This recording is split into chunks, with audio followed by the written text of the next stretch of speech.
ഓം നമോ നാരായണായ. നമസ്കാരം.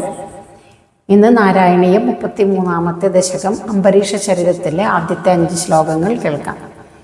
ഭഗവാൻ സത്യവ്രത രാജാവിനെ സ്വയംഭൂമനു എന്ന പേരോടുകൂടി 7-ാമത്തെ മന്വന്തരത്തിൻ്റെ അധിപനായി അവരോധിച്ചു എന്ന് നാം കഴിഞ്ഞ ദശകത്തിൽ കണ്ടു. ഈ മനുവിൻ്റെ വംശപരമ്പരയിലുള്ള രാജാവായിരുന്നു അംബരീഷൻ. ഈ അംബരീഷ ചരിതമാണ് മേൽപ്പത്തൂർ ഈ ദശകത്തിൽ വർണ്ണിച്ചിരിക്കുന്നത്. അംബരീഷൻ ആരാണെന്നും എങ്ങനെയുള്ള രാജാവാണെന്നുമാണ് 1-ാമത്തെ ശ്ലോകത്തിൽ പറയുന്നത്. വൈവസ്വതാഖ്യമനുപുത്ര നഭാഗജാത നാഭാഗനാമക നരേന്ദ്രസുതോംബരീഷ സപ്താർണവാവൃതമഹീത ഇതോപിരേമേ സദൈവ. വൈവസ്വത മനുവിൻ്റെ പുത്രന്മാരിൽ ഒരാളായിരുന്നു നഭകൻ. നഭകന്റെ പുത്രനാണ് നാഭാഗൻ. അദ്ദേഹം ഒരു രാജാവായിരുന്നു. നാഭാഗന്റെ പുത്രനാണ് അംബരീഷൻ. അപ്പോൾ വൈവസ്വത മനുവിൻ്റെ പ്രപൗത്രനാണ് അംബരീഷൻ. അംബരീഷൻ 7 സമുദ്രങ്ങളുള്ള ഈ ഭൂമിക്ക് മുഴുവൻ അധിപനായിരുന്നു എന്നാണ് പറയുന്നത്. ഭക്തി ഉണ്ടാകുന്നതിന് വയസ്സോ കുലമോ ജാതിയോ തൊഴിലോ ഒന്നും തന്നെ ഒരു തടസ്സമേ ആകുന്നില്ല. പ്രഹ്ലാദ ചരിതം തന്നെ നോക്കുകയാണെങ്കിൽ പ്രഹ്ലാദൻ ഒരു അസുര കുലത്തിലാണ് ജനിച്ചത്. പ്രഹ്ലാദൻ അന്നേ ചെറിയ കുട്ടിയായിരുന്നു. എന്നിട്ട് പോലും ഭക്തോത്തമൻ എന്ന പേര് നേടിയെടുത്തിരുന്നു. ഇനി മനുഷ്യജാതി തന്നെ വേണമെന്നില്ല എന്ന് കാണിക്കുന്നതാണ് ഗജേന്ദ്രമോക്ഷം കഥ. ഗജേന്ദ്രന് ആനയുടെ രൂപത്തിലിരുന്നു കൊണ്ട് തന്നെ മോക്ഷം ലഭിച്ചു. ഇനി ഒരുപാട് കാലം താൻ തെറ്റുകൾ ചെയ്തു പോയല്ലോ, ഇനി തനിക്ക് എന്താണ് ഒരു രക്ഷ? അങ്ങനെയുള്ളവർക്ക് ഭഗവത് പ്രാപ്തിക്ക് അവസരമുണ്ടാകുമെന്ന് കാണിക്കുന്നതാണ് അജാമിളന്റെ കഥ. ഇനി ഭക്തി ഉണ്ടാകുന്നതിന് ഉത്തരവാദിത്വങ്ങളോ ഔദ്യോഗികമായ സ്ഥാനമാനങ്ങളോ ഒന്നും തന്നെ ഒരു തടസ്സമേ അല്ല എന്ന് കാണിച്ചു തരുന്നതാണ് അംബരീഷന്റെ കഥ. അംബരീഷൻ ഈ ഭൂമിക്ക് മുഴുവനും അധിപനായിരുന്നു എന്ന് പറഞ്ഞു. ഇത്രയും വലിയൊരു രാജാവായിട്ടും, രാജാവ് മാത്രമല്ല ഒരു ചക്രവർത്തിയായി എല്ലാ രാജ ഐശ്വര്യങ്ങളോടുകൂടി എല്ലാ അഭീഷ്ടങ്ങളും തീർത്തുകൊണ്ട് സർവാധിപതിയായിട്ട് കൂടി ഭഗവാനിലും ഭഗവൻ ഭക്തന്മാരായുള്ള സത്സംഗത്തിലും മുഴുകി ജീവിക്കാനാണ് അദ്ദേഹം ആഗ്രഹിച്ചത്. ഇപ്രകാരം എല്ലാം ഭഗവാനെ അർപ്പിച്ച് അംബരീഷ മഹാരാജാവ് സുഖമായി രാജ്യം ഭരിച്ചു വന്നു. അംബരീഷന്റെ ഭക്തിയിൽ പ്രീതനായ ഭഗവാൻ എപ്രകാരമാണ് അംബരീഷനെ അനുഗ്രഹിക്കുന്നത് എന്നാണ് 2-ാമത്തെ ശ്ലോകത്തിൽ പറയുന്നത്. ത്വത്പ്രീതയേ സകലമേവ വിദന്നതോസ്യ ഭക്ത്യൈവ ദേവന ചിരാത വൃഥാ പ്രസാദം യേനാസ്യ യാചനമൃതേപ്യഭിരക്ഷണാർത്ഥം ചക്രം ഭവാൻ പ്രവിതദാര സഹസ്രധാരം. തനിക്കുള്ളതെല്ലാം ഭഗവാനിൽ അർപ്പിച്ച് തന്നിലൂടെ ഭഗവാൻ തന്നെയാണ് രാജ്യം ഭരിക്കുന്നത് എന്ന ഭാവത്തോടെ ഭഗവാനെ തന്നെ മനസ്സിൽ ധ്യാനിച്ച് അംബരീഷ മഹാരാജാവ് രാജ്യം ഭരിച്ചു വന്നു. അപ്പോൾ മേൽപ്പത്തൂർ പറയാണ്, ഇപ്രകാരം തൻ്റെ എല്ലാ കർത്തവ്യങ്ങളും ഭഗവാൻ പ്രീതിക്കായി ചെയ്തു വന്ന അംബരീഷ മഹാരാജാവിൻ്റെ ആ അചഞ്ചലമായ ഭക്തിയുടെ മുന്നിൽ, അല്ലയോ ഭഗവാനെ, അങ്ങ് ഒരു കാലതാമസവും കൂടാതെ പ്രസാദിച്ചുവല്ലോ. അംബരീഷന്റെ ഭക്തിയിൽ സന്തുഷ്ടനായ ഭഗവാൻ അംബരീഷന് അദ്ദേഹം ആവശ്യപ്പെടാതെ തന്നെ തൻ്റെ 1000 മുനകളുള്ള സുദർശന ചക്രം അദ്ദേഹത്തിൻ്റെ സർവ്വരക്ഷയ്ക്കും വേണ്ടി അനുവദിച്ചു കൊടുക്കുകയാണ്. സുദർശന ചക്രം പ്രയോഗിക്കാൻ അംബരീഷന് ഭഗവാനെ വിളിക്കേണ്ടതില്ല. അംബരീഷന് എന്തെങ്കിലും ആപത്ത് വന്നു പിണയുമ്പോൾ തന്നെ സുദർശന ചക്രം അവിടെ എത്തിയിരിക്കും എന്ന അനുഗ്രഹമാണ് അംബരീഷന്റെ ആ ഭക്തിക്ക് മുന്നിൽ ഭഗവാൻ അനുവദിച്ചു കൊടുക്കുന്നത്. അംബരീഷൻ തൻ്റെ പത്നിയോടുകൂടി 1 വർഷം നീണ്ടു നിൽക്കുന്ന ദ്വാദശി വ്രതം അനുഷ്ഠിക്കുന്നതിനായി മധുവനത്തിൽ എത്തുന്നു. അതാണ് 3-ാമത്തെ ശ്ലോകത്തിൽ വിവരിക്കുന്നത്. സദ്വാദശീ വ്രതമധോ ഭവദർച്ചനാർത്ഥം വർഷം ദധൗ മധുവനേ യമുനോപകണ്ഠേ പത്ന്യാ സമം സുമനസാ മഹദീം വിതന്വൻ പൂജാം ദ്വിജേഷു വിസൃജൻ പശുഷഷ്ടികോടിം.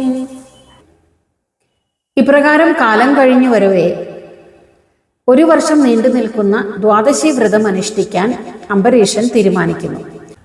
അതിനായി അദ്ദേഹം തിരഞ്ഞെടുത്തത് യമുനാ നദിക്കരയിലുള്ള മധുവനമാണ്. ഈ മധുവനത്തിലാണ് പണ്ട് ധ്രുവൻ തപസ്സനുഷ്ഠിച്ചത്. അങ്ങനെ 12 മാസക്കാലമാണ് അംബരീഷൻ ദ്വാദശി വ്രതം അനുഷ്ഠിച്ചത്. എല്ലാ മാസവും ഏകാദശിയും ദ്വാദശിയും വരുന്നുണ്ട്. ഏകാദശി നാൾ വ്രതമെടുത്ത് ദ്വാദശി നാൾ പാരണ ചെയ്യുക എന്ന രീതിയിലാണ് വ്രതമെടുക്കുന്നത്. ദ്വാദശി നാൾ വ്രതം അവസാനിപ്പിക്കുന്നതിന് കഴിക്കുന്ന അന്നപാനമാണ് പാരണ എന്ന് പറയുന്നത്. ഓരോ മാസവും ഭഗവാനെ ഓരോരോ നാമങ്ങളിൽ ആണ് ആരാധിക്കുന്നത്. ഇത്രയും വലിയ ഉത്തരവാദിത്തങ്ങളൊക്കെ വഹിക്കുന്ന ചക്രവർത്തിയായ അംബരീഷന്റെ ഭഗവത് ഭക്തി മറ്റുള്ളവർക്ക് മനസ്സിലാക്കി കൊടുക്കുന്നതിന് വേണ്ടി ഭഗവാൻ അംബരീഷനെ പരീക്ഷിക്കാൻ തീരുമാനിക്കുന്നു. ശരിക്കും പറയുകയാണെങ്കിൽ ഭഗവാന്റെ ഈ ഒരു പരീക്ഷണം കാരണമാണ് നമുക്കിന്ന് അംബരീഷന്റെ കഥ കേൾക്കാൻ സാധിച്ചത്. ഇങ്ങനെ സംഭവിച്ചില്ലായിരുന്നുവെങ്കിൽ അംബരീഷൻ ഒരു ഭഗവത് ഭക്തൻ മാത്രം ആവുമായിരുന്നു. ഭഗവാൻ ദുർവാസാവ് മഹർഷിയെയാണ് നിയോഗിക്കുന്നത്. ഭഗവത് നിയോഗമനുസരിച്ച് ദുർവാസാവ് മഹർഷി മധുവനത്തിൽ അംബരീഷന്റെ താൽക്കാലിക ഭവനത്തിലേക്ക് എത്തിച്ചേരുന്നു. അതാണ് 4-ാമത്തെ ശ്ലോകത്തിൽ വിവരിക്കുന്നത്. തത്രാഥ പാരണദിനേ ഭവതർച്ചനാന്തേ ദുർവാസസാസ്യ മുനിനാ ഭവനം പ്രവേദേ ഭോക്തും വൃതശ്ച സനൃപേണ പരാർത്തിശീലോ മന്ദം ജഗാമയമുനാം നിയമാൻ വിധാസ്യൻ. അംബരീഷൻ ഓരോ മാസവും ഉപചാരപൂർവം മുടങ്ങാതെ തന്നെ ദ്വാദശി വ്രതം അനുഷ്ഠിച്ചു വന്നു. അങ്ങനെ 12-ാം മാസം വന്നു. ഏകാദശി നാൾ വ്രതം കഴിഞ്ഞ് ദ്വാദശി നാൾ വിഷ്ണു പൂജയെല്ലാം കഴിഞ്ഞ് വ്രതം അവസാനിപ്പിച്ച് പാരണ ചെയ്യുന്നതിന് തൊട്ടു മുമ്പ് ഭഗവത് നിയോഗമനുസരിച്ച് ദുർവാസാവ് മഹർഷി അംബരീഷന്റെ താൽക്കാലിക ഭവനത്തിലേക്ക് വന്നു കയറി. മഹർഷിയെ കണ്ടയുടൻ രാജാവ് മഹർഷിയെ ഭക്ഷണം കഴിക്കാൻ ക്ഷണിച്ചു. എന്നാൽ മറ്റുള്ളവരെ ബുദ്ധിമുട്ടിക്കണം എന്ന് ഒരു ദുശീലമുള്ള ദുർവാസാവ് മഹർഷിയുടെ ഈ ശീലം പിന്നീട് നല്ല ഫലങ്ങൾക്ക് പ്രയോജനകരമാകും എന്നുകൂടെ നാം മനസ്സിലാക്കണം. അങ്ങനെ ദുർവാസാവ് മഹർഷി പറഞ്ഞു, ഭക്ഷണം കഴിക്കുന്നതിന് മുമ്പ് മധ്യാഹ്ന കർമ്മങ്ങൾ നിർവഹിക്കേണ്ടതുണ്ട്. അതിനായി മഹർഷി യമുനാ നദിയിലേക്ക് പോകുന്നു. ഇവിടെ മഹർഷി യമുനാ നദിയിലേക്ക് പോകുന്നത് വളരെ പതുക്കെയാണ് എന്നാണ് പറഞ്ഞിരിക്കുന്നത്. ഭഗവതിച്ഛയനുസരിച്ച് അംബരീഷനെ പരീക്ഷിക്കുന്നതിന് വേണ്ടിയാണല്ലോ ദുർവാസാവ് മഹർഷി അവിടെ എത്തിച്ചേർന്നിരിക്കുന്നത്. അതുകൊണ്ടാണ് സാധാരണ നടക്കുന്നതിൽ നിന്നും വളരെ പതുക്കെയാണ് മഹർഷി നദിയിലേക്ക് നടന്നു പോയത് എന്ന് പറഞ്ഞിരിക്കുന്നത്. മധ്യാഹ്ന കർമ്മങ്ങൾ നിർവഹിക്കാൻ പോയ ദുർവാസാവ് മഹർഷി വരാൻ വൈകിയപ്പോൾ എന്താണ് സംഭവിച്ചത് എന്നാണ് 5-ാമത്തെ ശ്ലോകത്തിൽ പറയുന്നത്. രാജ്ഞാഥ പാരണ മുഹൂർത്ത സമാപ്തിഖേദാത് വാരൈവ പാരണമകാരി ഭവത്പരേണ പ്രാപ്തോ മുനിസ്തഥ ദിവ്യദൃശാ വിജാനൻ ക്ഷിപ്യൻ ക്രുധോധൃതജഡോ വിദദാന കൃത്യാം. പാരണ ചെയ്യുന്നതിന് തൊട്ടു മുൻപാണ് ദുർവാസാവ് മഹർഷി വന്നത് തന്നെ. ഇപ്പോഴാണെങ്കിൽ മധ്യാഹ്ന കർമ്മങ്ങൾ നിർവഹിക്കാനായി നദിയിലേക്ക് പോയ മഹർഷി തിരിച്ചെത്തിയിട്ടുമില്ല. തൻ്റെ പാരണ സമയം തെറ്റിപ്പോകുമോ എന്ന് അംബരീഷൻ ആശങ്കപ്പെട്ടു. ശരിയായ സമയത്ത് പാരണ ചെയ്തില്ലെങ്കിൽ അത് വ്രതഭംഗമാകും. എന്നാൽ മഹർഷി വരുന്നതിന് മുമ്പ് പാരണ ചെയ്യുകയാണെങ്കിൽ അദ്ദേഹത്തെ അപമാനിച്ചതുപോലെയാകും. എന്ത് ചെയ്യണമെന്നറിയാതെ അംബരീഷൻ വല്ലാതെ വിഷമിച്ചു. അപ്പോൾ ഗുരുതുല്യരായ ബ്രാഹ്മണർ പറഞ്ഞു, ജലം മാത്രം കഴിച്ച് പാരണ ചെയ്യാം. അങ്ങനെയാകുമ്പോൾ പാരണ നിർവഹിക്കലുമാകും. അന്നം കഴിക്കാത്തത് കൊണ്ട് മഹർഷിയെ അപമാനിച്ചു എന്നും ആവില്ല.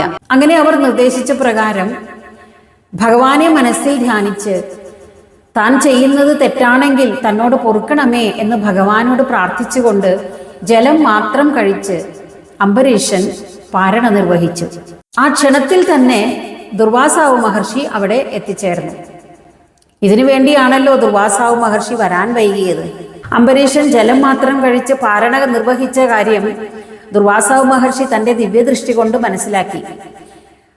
അദ്ദേഹം കോപത്തോടെ അംബരീഷനെ ശകാരിച്ചു.